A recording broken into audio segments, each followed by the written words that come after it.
Les saluda Leonardo Rodríguez. Hoy estaremos haciendo comunicación de una periferia descentralizada ET200SP con un PLC Siemens. En la parte derecha de sus pantallas podrán observar ustedes el PLC de la línea 1500. En la parte izquierda la periferia descentralizada. Esta periferia de la serie ET200SP la vamos a tener que configurar en el paso siguiente. Sobre nuestro módulo tenemos la ET200SP, está compuesta por unos módulos de entradas y salidas digitales. Estos pues ustedes pueden observar en la referencia en la parte superior. Las conexiones para este caso ya están realizadas, sin embargo pues en los manuales de usuario se pueden encontrar detalles. Fíjense en el color de la base que es clara y en unos botones de liberación que existen en el costado posterior de la ET200SP. Adicionalmente, cada uno de los módulos cuenta con dos pulsadorcitos a cada uno de los extremos. Estos pulsadores permiten la liberación de los módulos como tal, ¿sí? Si yo los presiono, puedo liberar el módulo hacia la parte superior. Este módulo pues cuenta con las conexiones tanto como para la potencia como para los datos y casa perfectamente sobre la base, como se puede observar acá en la imagen. Entonces la conexión pues tenemos que asegurarnos que sea una conexión precisa, como se observa acá. Y para remover los módulos, la tapa posterior cuenta con un pulsador en la parte superior. Al presionarlo, como se puede observar, se libera la tapa. La tapa primero se libera hacia el frente, una vez presionado el pulsador, y una vez presionado se puede remover del riel. Entonces, para volverla a colocar, se ubica desde la parte superior, luego se presiona el pulsador y de nuevo la tapa final puede llegar a ser ubicada en posición. Esto entonces permite realizar ampliaciones o reducciones de la cantidad de módulos que tenemos en la ET200SP. En este caso vamos a remover el último módulo de comunicación, en este caso ASI. De nuevo presionamos en la parte superior, movemos hacia la parte derecha, separando el módulo del resto de la ET200, y una vez separado es posible llegar a remover el módulo hacia la parte superior, quitándolo del riel. Volvemos a ubicar la tapa en posición. Importante, esta tapa tiene que ubicarse siempre que se realicen conexiones si quieren estar sobre el último módulo. Lo impulsamos hasta ponerlo sobre la última parte.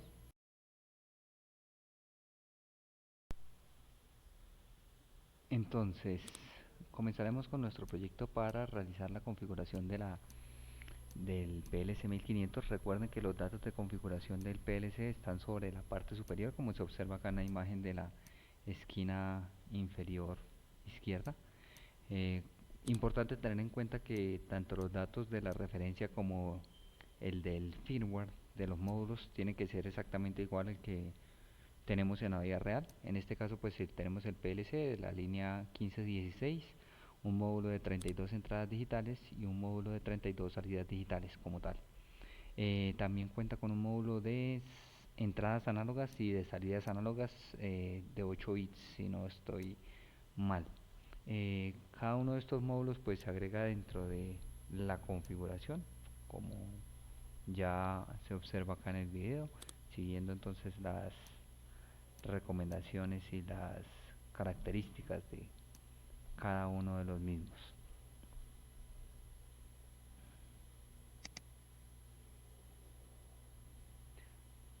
Así que una vez completada la configuración, buscamos los módulos disponibles. Esto lo hago yo específicamente con el propósito de conocer cuál es la dirección IP actual del PLC para no tener que cambiarla.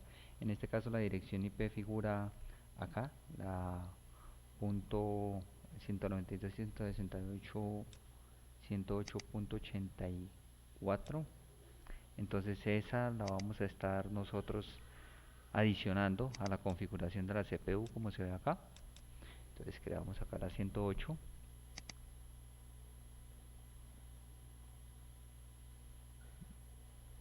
y adicionalmente, para efectos de facilitar lo que es la parte de programación sobre la misma CPU, sobre las mismas características de la CPU, vamos a estar agregando la posibilidad de ver marcas de ciclo.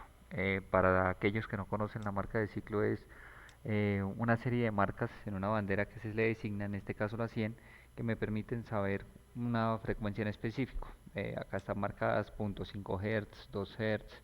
Dependiendo entonces de los ciclos de la CPU, vamos a tener una marca que hace un destello a la frecuencia indicada de manera automática sin necesidad de crear temporizadores o cosas por el estilo. Una vez tenemos entonces ya creada la IP y las marcas de ciclo correspondiente, entonces vamos nosotros a proceder a la creación inicial de un programa bastante básico como para verificar que la programación del PLC pues es la adecuada y que la configuración que hemos hecho hasta ahora de momento es la correcta. Antes de eso, pues verificamos la dirección IP de nuestro computador. Tiene que ser cercana o estar en el mismo segmento de su red que el PLC. En este caso, pues la verificación nos arroja una dirección que yo ya había puesto con anterioridad, la .80. Entonces no hay más lío. Me dirijo entonces al programa principal, al bloque de programas principales, y allí creo una entrada física. Sí, en este caso, pues la entrada 1.7. Me aprovecho que pues yo en el módulo acá real tengo esa entrada correspondiente eh, conectada con un codillo que puedo accionar de manera sencilla. Le voy a poner un nombre para pues que me quede fácil de identificarla. Posteriormente pues hago uso de las banderas de destello que creé en la marca de ciclo, y esto lo reflejo sobre una de las salidas del PLC. Sí, en este caso voy a reflejarla sobre alguna pues arbitrario.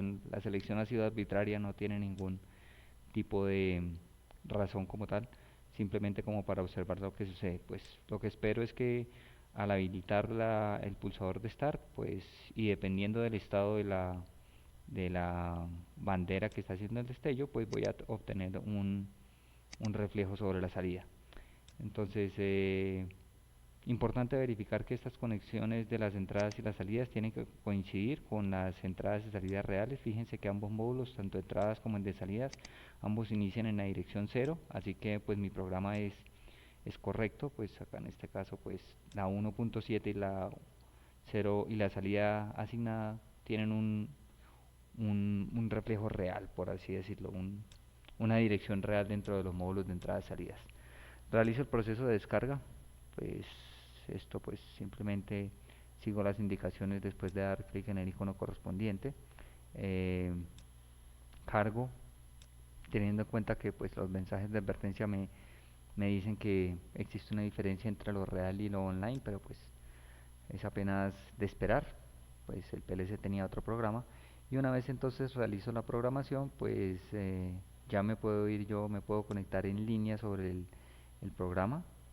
Y al conectarme en línea sobre el programa, pues lo que voy a observar es que la luz, la bandera de destello que estoy utilizando, pues tiene una frecuencia de 1 Hz, más o menos, ¿sí? Y pues cuando yo accione el codillo correspondiente, ¿sí? Lo que voy a esperar es que, si se fijan, pues entonces tanto la entrada del PLC como la salida pues están funcionando y tienen una respuesta con respecto a lo que está sucediendo en la vida real, como se pudo observar ahí en el video. Entonces la primera etapa de nuestro proyecto está bien, es decir, pudimos descargar un programa en el PLC y verificamos que está funcionando de manera adecuada. Así que la segunda parte consiste precisamente en realizar la configuración como tal de la periferia descentralizada. En este caso, en la periferia descentralizada, yo voy de nuevo, a seguir la configuración de las referencias que aparecen en la periferia como tal. Importante de nuevo, tanto que las referencias sean coincidentes, tanto y también la versión de firmware. Sin embargo, yo voy a tratar de agregar acá dos errores comunes dentro de lo que es la parte de la configuración de las periferias, para que sepamos cómo podemos llegar nosotros a identificarlas, ¿sí? Entonces, para ese caso, entonces yo voy a seleccionar acá la periferia ET200SP. El primer nódulo de interfaz es de tipo Profinet, y la referencia es la que estoy seleccionando yo acá en este momento dentro del árbol de trabajo. La arrastro dentro de un lugar al área de trabajo en la configuración de redes. Recuerde que este es un módulo que de por sí no se puede programar como tal, sino es una periferia descentralizada. y le voy a cambiar el nombre para obligarme a tener que hacer una configuración directa del módulo posteriormente. Le voy a poner que esto es una periferia descentralizada, voy a poner DP acá nada más. Entro a la configuración de la periferia, ya puedo ver la CPU y a esta CPU le voy a agregar primero tiene dos módulos de entradas digitales y luego dos módulos de salidas digitales. Entonces agrego el módulo de entradas digitales correspondientes. Importante asegurarse, fíjense que acá en la parte de abajo la versión del firmware tiene que coincidir, en este caso la versión es la 1.2 con la versión real, ¿sí? Acá en el caso del catálogo, pues entonces selecciono la firmware correspondiente, lo agrego. Al agregarlo, entonces él automáticamente me pone el módulo con un color claro. Ese color claro, pues entonces identifica un tipo de alimentación que tiene el módulo. Al agregarlo una segunda vez, él por defecto me lo agrega con un color gris, como se observa ahí. Esto me indica que la alimentación de ese módulo, aunque son el mismo, son dos módulos de entradas y salidas, la alimentación del módulo está configurada en el segundo módulo para alimentación por la parte posterior. En este caso lo que necesito es una configuración para que me permita la configuración por un cable adicional en la parte de abajo. Entonces esto la habilito en esta opción del grupo de potencia, ¿sí? Y esta opción corresponde a un color claro de la ET200SP. ¿Sí? Otro tipo de 200SP, de interfaz 200SP, tiene color oscuro y tiene otro tipo de alimentación. Este tipo de alimentación pues también pues en este caso para la configuración que yo tengo aplica también para los módulos de entradas y de salidas. En algunos otros módulos, de acuerdo a por lo que ustedes puedan comprar o lo que ustedes estén utilizando, pues vamos a tener opciones en las que el módulo está alimentado desde el módulo anterior, así que no hace falta realizar este paso. En este caso, como no está alimentado desde el módulo anterior, habilito un nuevo grupo de potencia, como está marcado acá. Solamente con el ánimo de crear un error adicional, acá cometí un error con el firmware, no verifiqué el firmware, así que pues borré el módulo y lo vuelvo a agregar. Al volverlo a agregar, pues entonces de nuevo le habilito la opción de un nuevo grupo de potencia y como les decía, solamente con el ánimo de agregar algo de error, voy a agregar un último módulo, pero sin habilitarle la opción del grupo potencial para que sepamos después cómo lo puede identificar el software. Finalmente entonces voy a configurar la dirección IP que tiene el módulo 108.83 si no estoy mal, teniendo en cuenta la configuración, teniendo en cuenta la lectura de los módulos disponibles que hice hace unos momentos. Entonces fíjense que a pesar de que yo ya tengo la configuración realizada, si yo selecciono un módulo, en este caso el módulo de salidas, el módulo de entradas no me permite ver cuáles serían las direcciones del módulo. Esto es porque él en este momento no está conectado a ningún PLC, así que realizo la conexión al PLC y una vez la conexión está realizada, al devolverme la configuración del módulo, ya me aparece inmediatamente la dirección, fíjense, en la parte de entradas y salidas digitales. Este primer módulo, por ejemplo, tiene entradas 20, el segundo serían las entradas 21, las salidas, por su parte, el primer módulo de salida serían las salidas 12 y el último serían las salidas 12 perdón, sí, 12 y 12 más 1 y el anterior sería pues las que aparecen acá por entradas y salidas. Estas salidas, este número de entradas y salidas ya los podría utilizar en mi programa. Realizo una compilación para saber que no existe ningún tipo de error o inconveniente grande.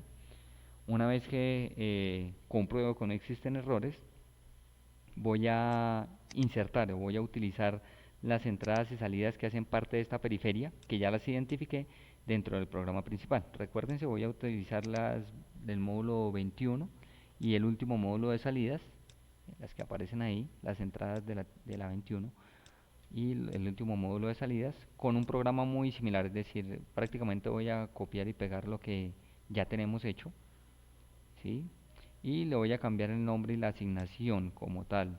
Entonces para esa labor lo que hago es definir la nueva salida, que sería la nueva entrada, perdón, la 21.7.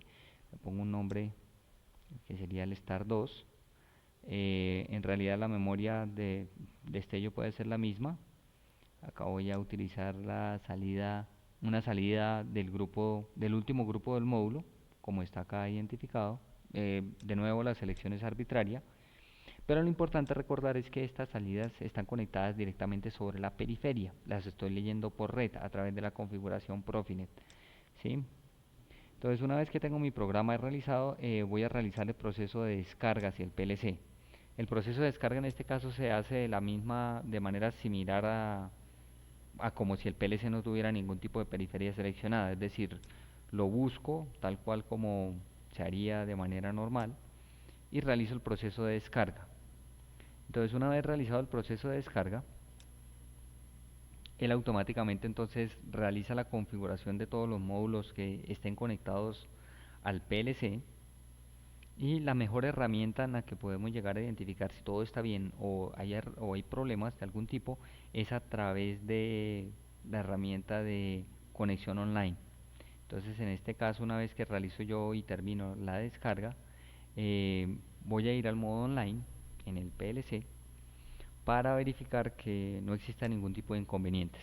Como ya sabemos y como hay algunos errores que yo creo, pues lo que espero es que precisamente existan algunos problemas que vamos a tratar de identificar. Entonces, fíjense en este caso que inmediatamente el PLC me arroja un error, ¿sí? Este error entonces me lo muestra en los módulos locales, específicamente en las salidas y entradas distribuidas. Me dice que él no tiene ningún tipo de comunicación con el módulo IO device, ¿sí? Entonces, lo que debo hacer acá, la primera parte de lo que debo hacer acá es verificar que la dirección IP que tenga el módulo sea la que es. Eso lo hacemos a través de la herramienta de online y diagnóstico del módulo de IP. Y en las funciones tengo la posibilidad de asignar una dirección IP, como ustedes ven acá, sobre el módulo. Y e inmediatamente, entonces selecciono yo el módulo correspondiente y le puedo asignar la dirección IP. La otra función, este paso lo tengo que hacer, y la otra función es aquella relacionada con verificar que el nombre de la estación sea el mismo nombre que tenemos configurado en el proyecto.